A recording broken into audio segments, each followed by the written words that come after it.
So a few centuries ago, and it has to do with a certain emperor whose name was Wu Hong, and he lived in the city that is now, I actually don't speak Chinese, so I could be pronouncing everything completely mistakenly, and I apologize for that. But the city that he lived in is now called Xi'an, Xian.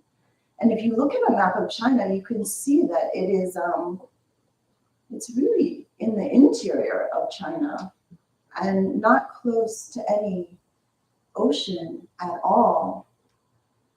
And it was said that, his throne faced the inner kingdoms of Asia. But he had adopted a very singular habit in that he loved to eat clams, and he ordered that his household serve him clams for 3 of his 5 meals every day. So this put everybody into kind of a situation that hundreds of miles away on the coast of the ocean, the clam diggers would have to get up in the middle of the night to dig clams. And then the porters would have to pack them in seaweed and wet sand. And then there would have to be relay people who rowed through the dark, over the mountains, through dangerous territory, to get the emperor his clams every day. It was creating such stress in the kingdom. People were not sleeping. Horses were breaking their legs on the mountain passes. Families were being torn apart because of the crazy schedule needed in order to get the emperor his 3 meals of clams every day. But he was the emperor. What he wanted, he got. One day,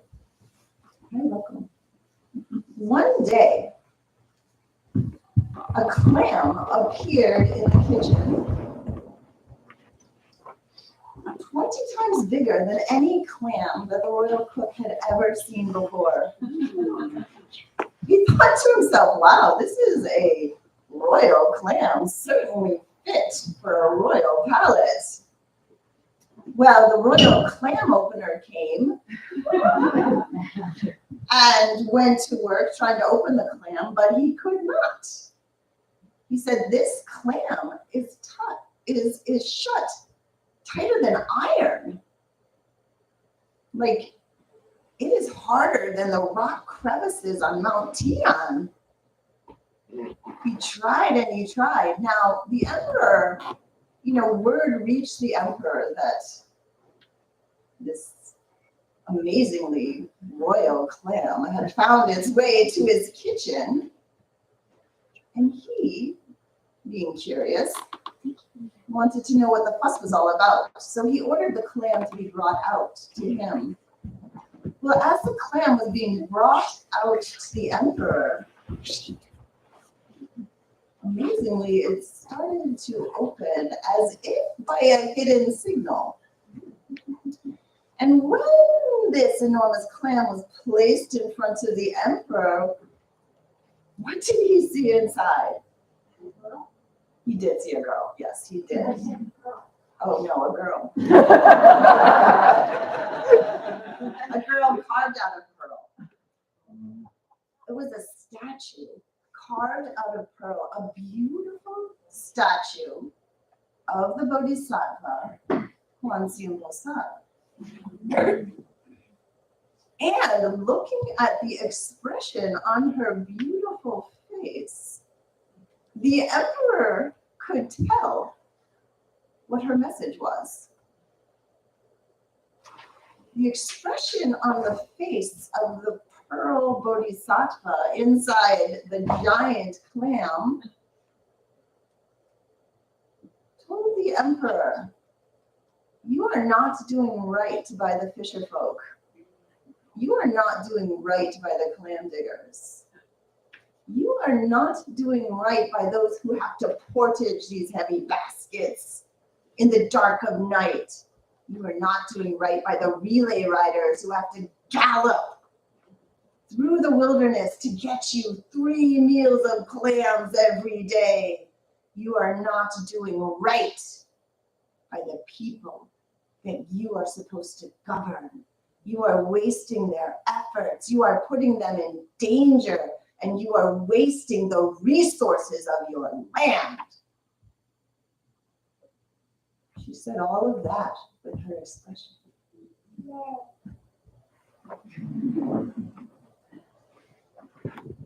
And then the clam closed back up. The emperor ordered that the clam be brought back to the ocean. And then as the clam was brought back to the ocean, everybody be given the message that the emperor's diet had changed, and he would no longer require clams 3 times a day. Once a year would be fine for him from now on, because in the expression of this pearl girl inside the royal clam, who is emitting the energy of the bodhisattva, Kwansium Basal, he had also perceived a warning. She had let the emperor know these bodhisattvas were not here just for the rich and powerful. These bodhisattvas were here for the humble ones, for the clam diggers, for the fisher folk, for those who portaged heavy baskets on their heads, for those who carried things miles and miles over the mountain passes, for those who cooked in the kitchen, for those whose jobs it was to open clams. She wanted to let the emperor know that she heard all of them, and she took their cries very seriously. Yay! Yay!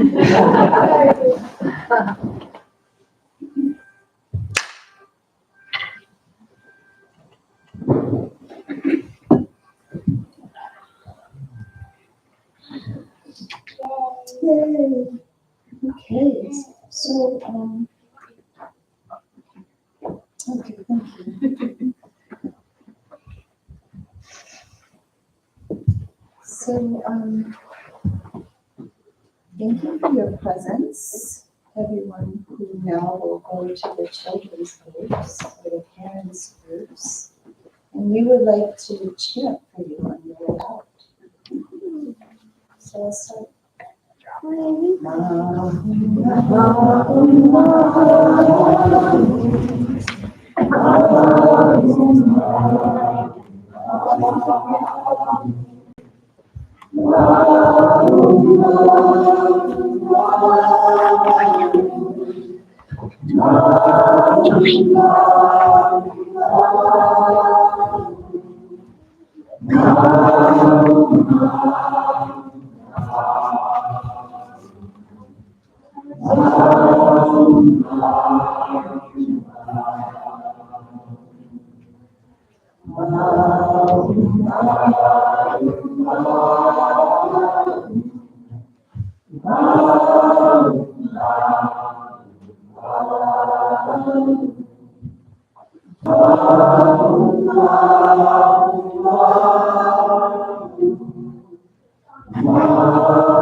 So, good morning. My name's Bhavana, and I am one of the senior Dharma students here. And I am renewing my precepts with the precept group that's meeting at the Ann Arbor Temple every other Thursday. And we take up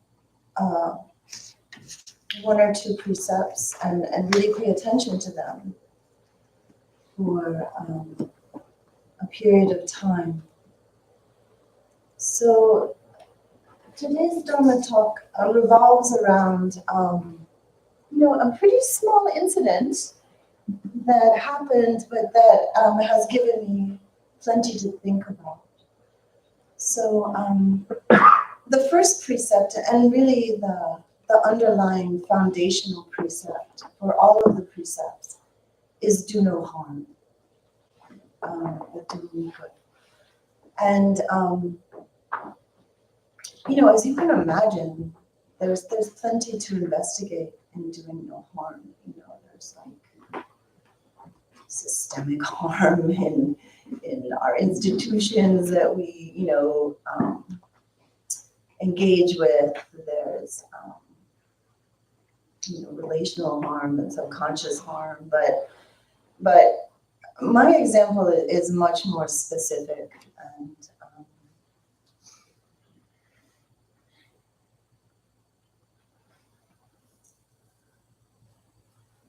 practical maybe than that. So it's not out there, it's kind of right here. So I was painting a room.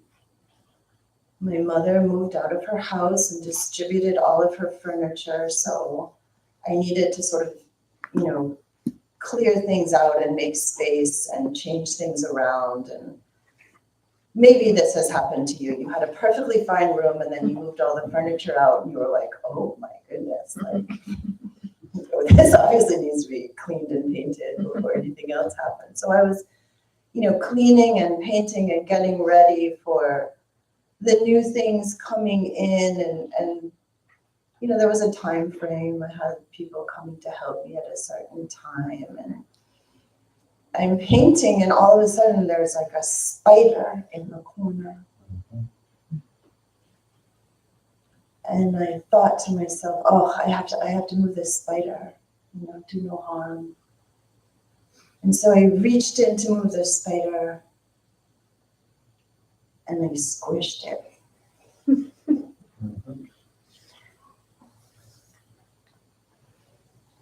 it's kind of a small thing, right? Like, okay, you squished a spider. Like that happens. But on the other hand, I was trying to do no harm. And what happened, right? And it reminded me of a study I had heard. So this was a study that took place at Princeton University with the seminary students. And some of the seminary students have been assigned a sermon on the Good Samaritan who, sees someone by the side of the road and stops to help them. And other seminary students have been assigned topics on other parts of the Bible. And the seminary students were released one by one to go to another building, which was across the courtyard, and deliver their sermon. And it had been arranged that in the courtyard, was a person who was doubled over in pain.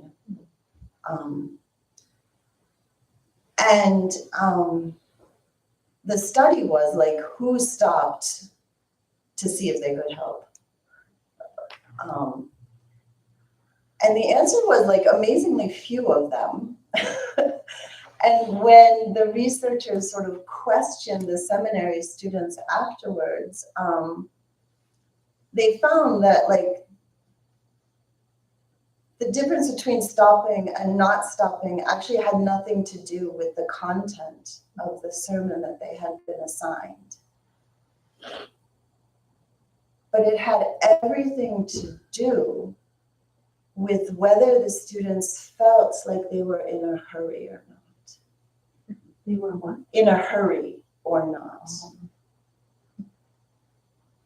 So, back to the spider. In my mind, I was thinking, I need to move this spider, right? But I was still in a hurry, right? I did not actually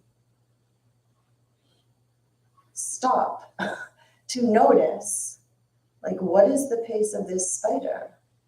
How do I interact successfully to do no harm, right? And it's that little turning right there of like, am I thinking I'm doing good? Am I really in a hurry to get somewhere to do something good? Or am I able to actually notice what is right in front of me? And Daniel Goleman, who wrote the book Emotional Intelligences, says that like this turning of, I'm just going to get my notes to make sure I say it right. This turning of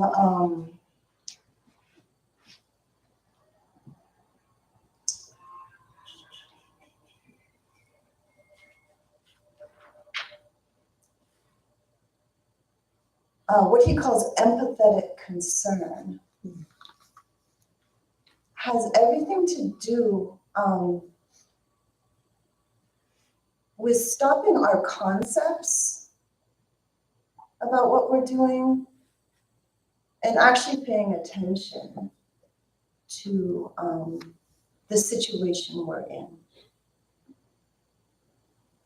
So he says, like, underneath, our ground level of being is actually the level of bodhisattva. That is, in his studies of neuroscience, there's a predisposition to help if we can.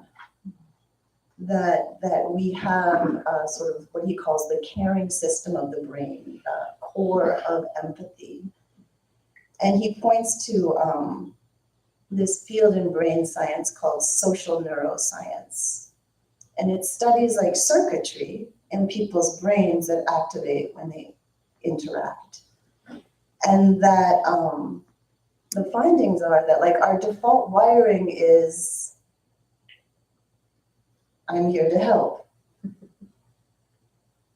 That is, that if we actually bring our attention, we automatically empathize, we automatically feel with, that there are these neurons, mirror neurons, that activate the areas of our brain that are being activated in the other, so that we can feel how to help successfully. So he talks about this spectrum that goes from like complete self-absorption, right? I am on my way to give a sermon about the Good Samaritan and I need to be there, right? Complete self-absorption, even when our self-absorption is I'm doing good, right? Or I'm about to do good, or I'm getting ready to do good. Like our self-absorption doesn't have to be like bad or, malintentioned. It's just self-absorption, right? to noticing, which then activates our empathy and compassion. So Daniel Goleman says, the simple fact is, if we're focused on ourselves and we're so preoccupied, as we so often are throughout the day, we don't fully notice each other. And he gives one more example of like being in New York City and working with a social services agency that works with the homeless. And he says that, you know, doing this took him out of what he calls the urban trance. And so one day he was getting onto the subway at rush hour, and he noticed a man slumped against the wall, no shirt on, seemingly comatose, and hundreds of people are just stepping over him. And he says, you know, like I had kind of lost my urban trance because I have been intimately involved in working with the homeless for the past few weeks, and so I stopped. And he said, the minute I stopped, 6 other people stopped with me. Like it took just one person offering an example of noticing. And he says, and what we found out was, you know, he was a man who spoke only Spanish. He had just gotten to New York City. He hadn't eaten for days. He had no place to be. And he says, immediately, someone went and got a hot dog. Someone came with a Subway cup full of water. Someone came with orange juice. And, you know, they were able to bring him back into a functional state. But what it took first was that willingness to notice. So in Zen, this putting down of our self-absorption is often called don't know mind. That we're willing to put down this constant chatter of what we need the world to be, you know, in order to get to that lecture hall to give our sermon. And allow the world to be as it is. Like if I had taken the time to see the spider as it was, I could have taken the time to put something in front of it that it could crawl onto so I could put it outside, right? If I hadn't been like, I need you to move within my time frame because I'm busy, you know, because I have something I need to do. And that's such a small example, but it has reverberations that can get bigger and bigger and bigger as we learn to apply the ability to notice.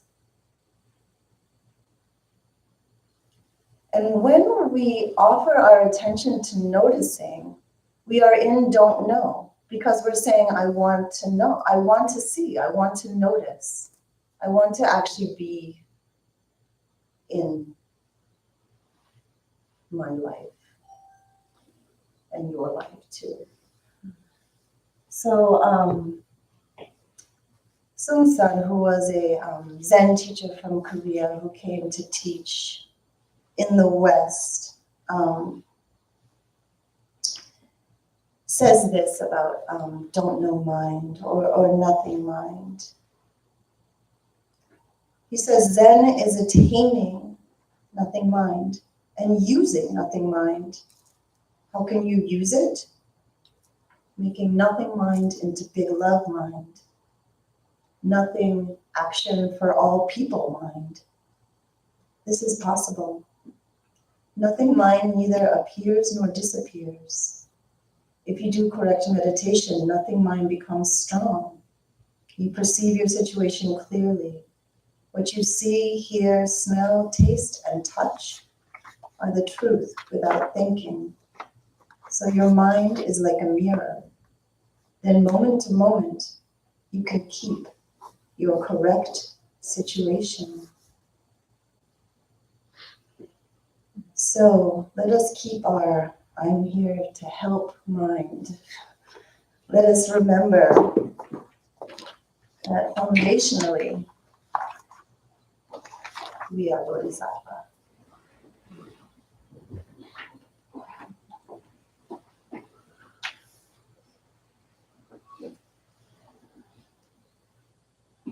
Are there any announcements? Do we have to want to go? Oh, there's so much. I want to respond. I can pass the microphone. Sure, thank you.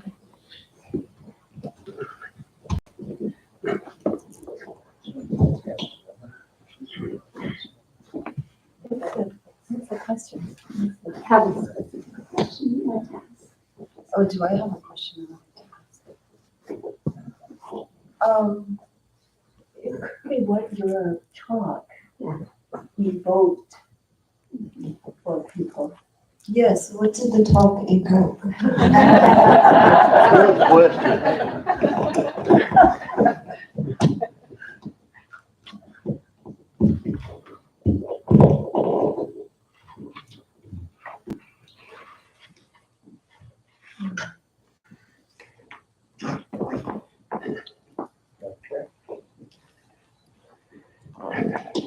I appreciated the neuroscience aspect of what you mentioned, and it reminded me of Joseph Campbell, who was a scholar of comparative religion. My husband is a big fan of his, and we listened to this very long series of talks by him a few years ago. And in it, he talks about, I think he's kind of like talking about the scenario in which you are passing by and you see someone who's about to endanger their life, like they're going to jump off a bridge or something. And he says, in that moment, without thinking, you reach for them. So what is it that is it's sort of like in that moment, no thinking, just you reach for the person without thought of your own endangerment. And I can't remember sort of why he tells that story, but it seemed like an example of that base level kind of recognition that we're not separate. You know, you just go for the person who's in harm and you try to help. So I appreciated that. Thank you.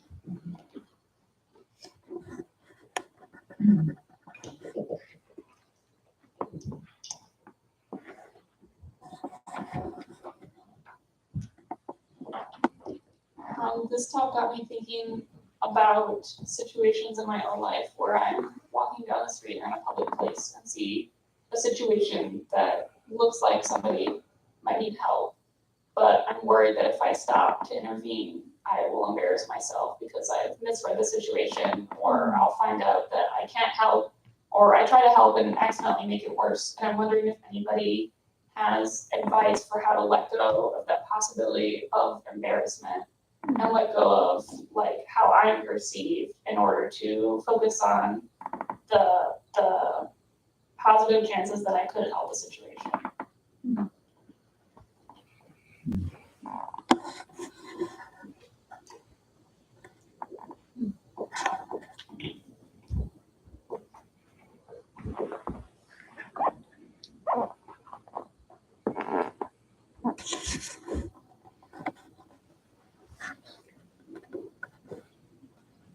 Well, I had a reaction to your lecture, but to take a stab at answering your question first, maybe at least one option might be not putting down the fear of embarrassment, but simply walking through it.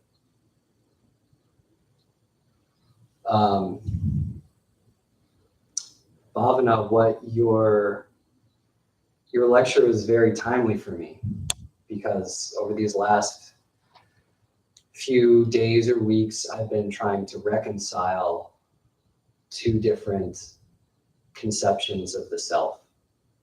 The Buddhist conception of the self being there is no self, it's a total illusion. It's simply, we are a conglomeration of processes that are happening and in process, constantly, always changing. And the more Western informed internal family systems conception of self, which is this like unchanging, undamaged piece of us that persists no matter what happens.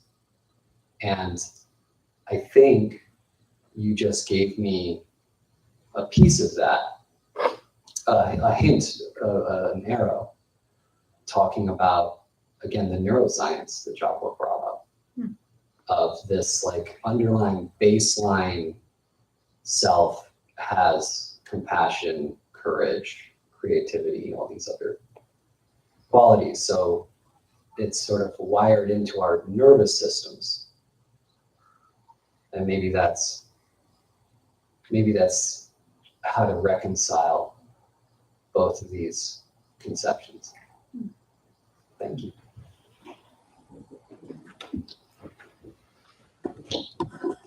Have you heard, so Zen Master Shunryu Suzuki, he was asked by a newspaper reporter, can you sum up Zen in 2 words? And he is like, yes, not always so.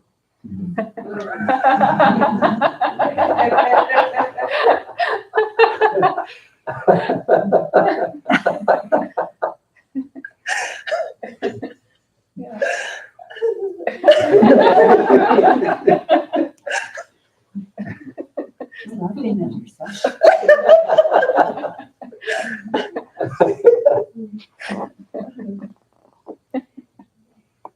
So I also, the embarrassment aspect resonates with me, but also fear. I think that's something that gets in my way sometimes of helping.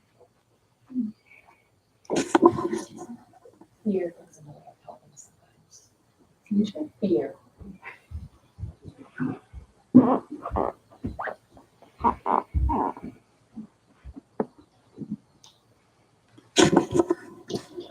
I guess for me, what this evokes is a dilemma that I face all the time. And you're talking about, you know, the lack of time to slow down and notice things. I work in a job where it's my job to be compassionate.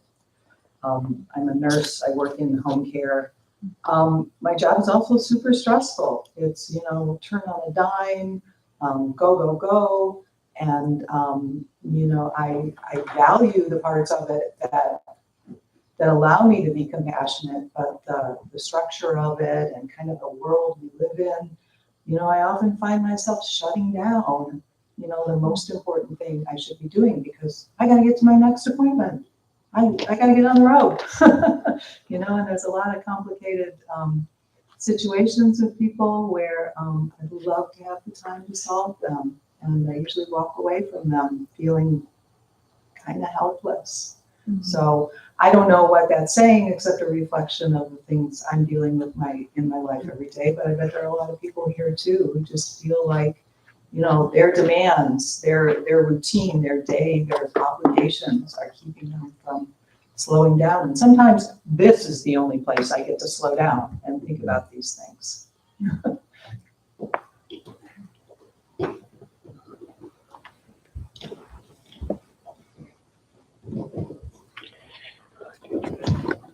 Thank you. I enjoyed your talk this morning.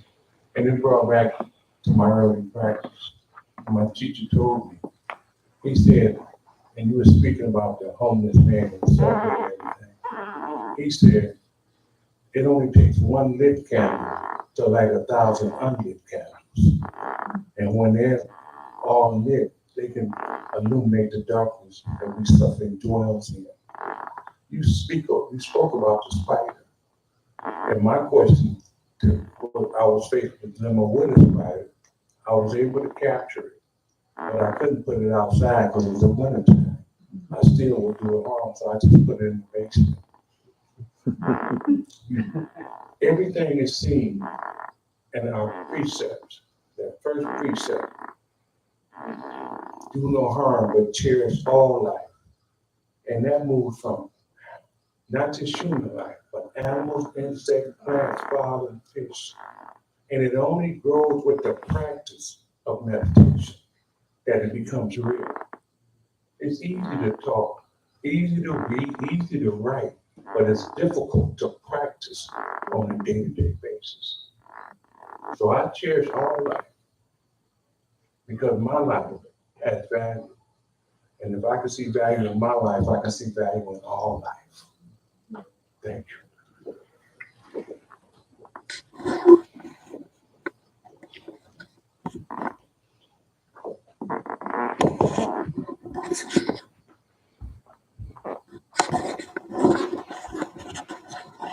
Hi, good morning.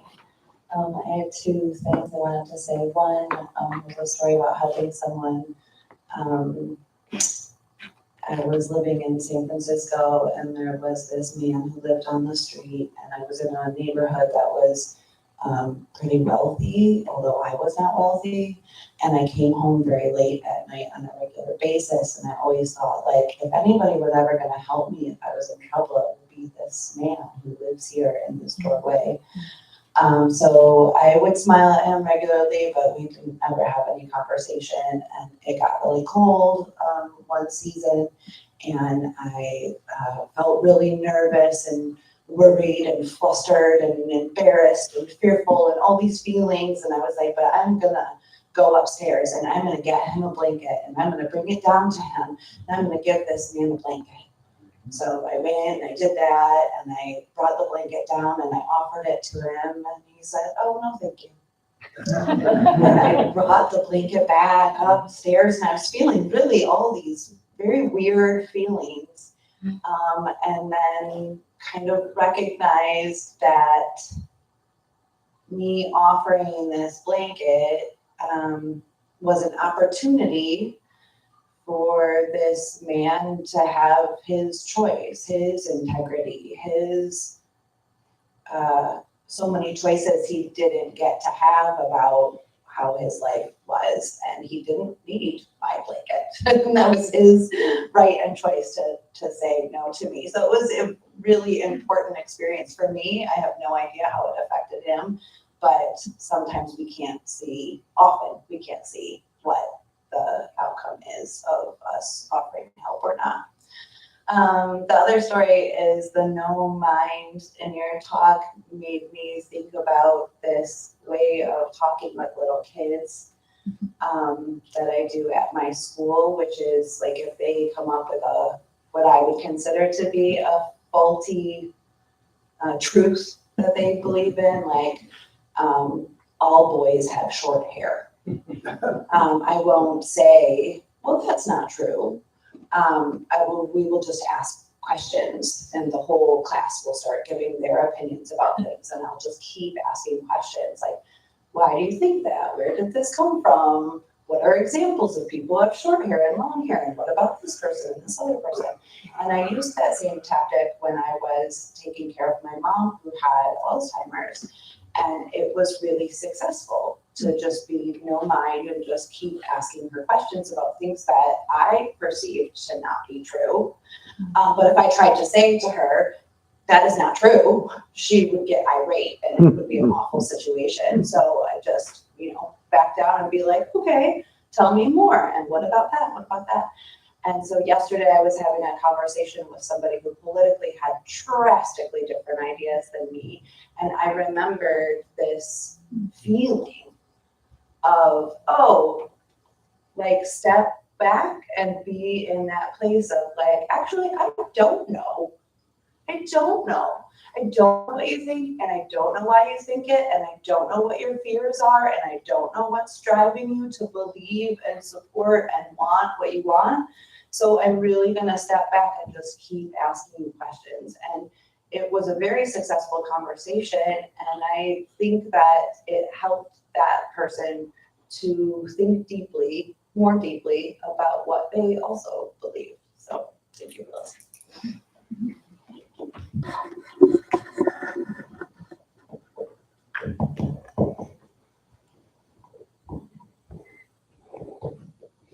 So I like that you touch on the neuroscience of that, where I guess it's in our intrinsic nature to kind of help more in need.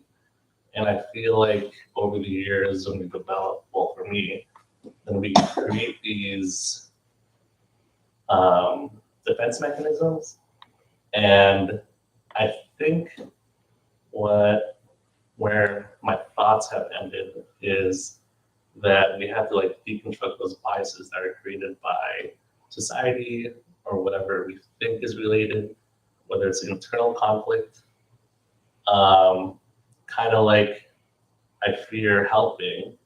I guess to touch on it, why do I have that fear? And just kind of dig deep down. Like, why are these things stopping me from that intrinsic nature and that core nature of like helping? That, and I also have a story where I was walking down in Detroit, broke my ankle, and the only person that helped me was this homeless man. And he like went to restaurants to get me water, to get me ice. And I think like if we dig deep and like try to figure out what's stopping us from doing the thing that's in our nature to do, the good thing, we could all be that person that he was that day for me.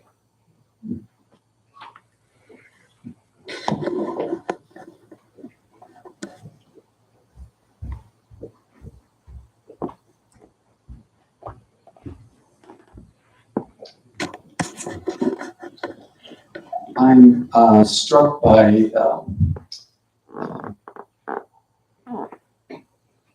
how finally the law has caught up with, it's an old law now called the Good Samaritan Law, which was enacted if you stopped at the roadside to help a perfect stranger and you had the best heart and intention, that the law, in fact, would protect you. If indeed that person you helped, let's say in a car accident, had a problem caused by your best effort, rather than stand there and say, oh, the car is burning, I won't help. They actually enacted a law to protect against that, or protect the person against the innate nature to get in, help. And the other piece about it is that they're doing studies, well, it's been revealed through studies, that people who act in that moment, rush into a burning building and are suddenly, oh, you're a hero. They don't see themselves that way.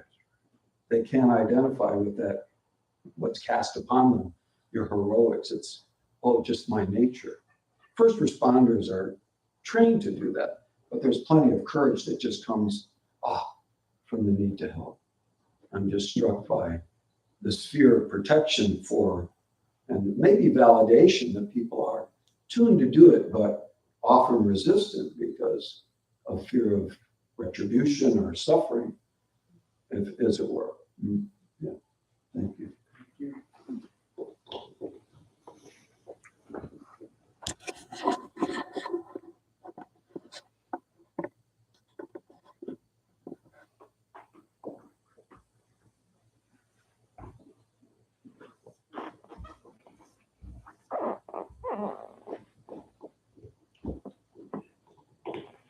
I think that sometimes it can be difficult to help because there's this cultural understanding of when people are suffering, other people will step in to help for their own ego and not think about how it affects the people that they're trying to help. And sometimes we get in our heads in that state of mind when we are trying to help. So I really appreciate the story about the blanket.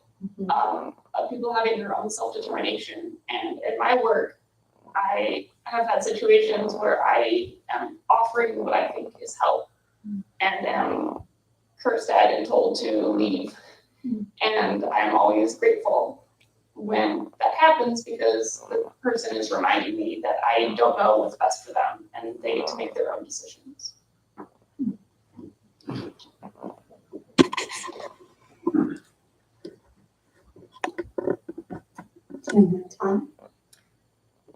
Great. Yeah, just a few things.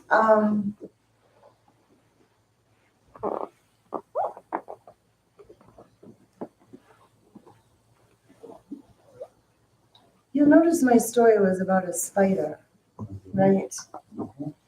So we start where we can start. And we start with places where we know I can help, right? And this practice on the cushion is so important for us to actually practice, morning and evening, this don't know mind. And then it becomes stronger for us to be able to apply it. Like a river washing away a stone, everything doesn't happen all at once. So to be patient with yourself, to practice, to recognize those times when you do know what to do, right? And not to punish yourself for those times when you don't, but to hold it as a question, right? And to know that this conversation shows that we live surrounded by such beautiful wisdom. And to mirror that again and again to ourselves and to those around us. So, thank you so very much.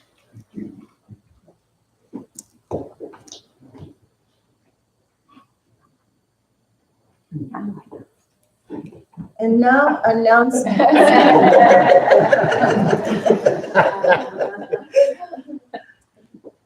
Hi, good morning, everyone. My name is Miss Body.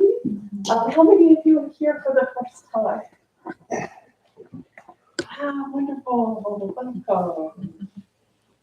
So we will be having some tea out in the foyer here. So we invite you all to join us for tea and conversation. And I'm just going to give a few announcements of ongoing programs here at the temple. And you'll also see in the foyer sign-up sheets for these various programs, as well as for our email bulletin. So a new class is being offered by Jijon Clifford Brown about Introduction to Buddhism. And this is coming up in April on beginning April 8th from 7 to 8 p.m. So more on this class to come, but there is already a sign-up sheet out there. So Correction, 7 to 8:30. Oh, 7 to 8:30. Here she is one. Thank you. Okay.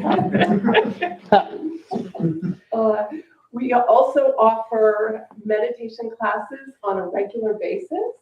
And these classes come in two formats, a weekly format for 5 weeks or an overnight. And the 5-week version is on Thursdays from 7:30 to 8:30 p.m. and begins next on March 20th. And then the overnight is March 21st to 22nd, right? Thursday is 6:30 to 8:30, 2 hours. 2 hours, Yeah. 6:30 to 8:30. Yeah. On Tuesdays, there's also yoga from 6:30 to 8 p.m. with David Black. And that is, the cost is $60 for 6 sessions, or drop-in is $12 per session. Family service, like we had this morning, happens the second Sunday of every month. And so if you have children in your lives, we invite you to invite them to come on Sunday mornings, the second Sunday of the month. We have work practice every Saturday from 3 to 5 p.m. And we also have an online Sangha service that brings together our temples in Toronto, Ann Arbor, and New York on Sunday night from 7 to 8:30 p.m.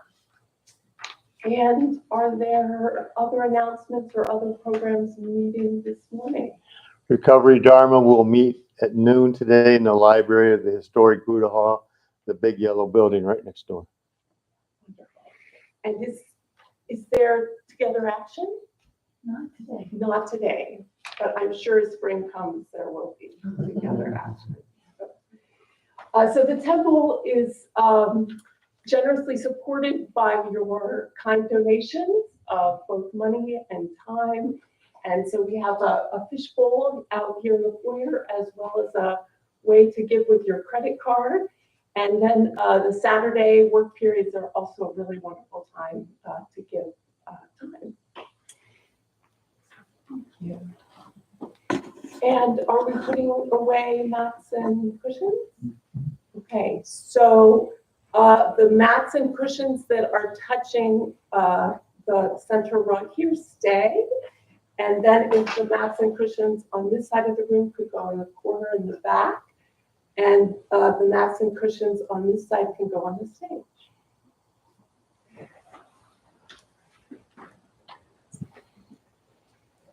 All beings, one body. All beings, one body. I I vow to liberate. I vow to liberate. Dharma gates, one mind. Dharma gates, one mind. I vow to penetrate. I vow to penetrate. Blind passions, one root. Blind passions, one root. I vow to terminate. I vow to terminate. The great way of Buddha. The great way of Buddha. I vow to realize. I vow to realize.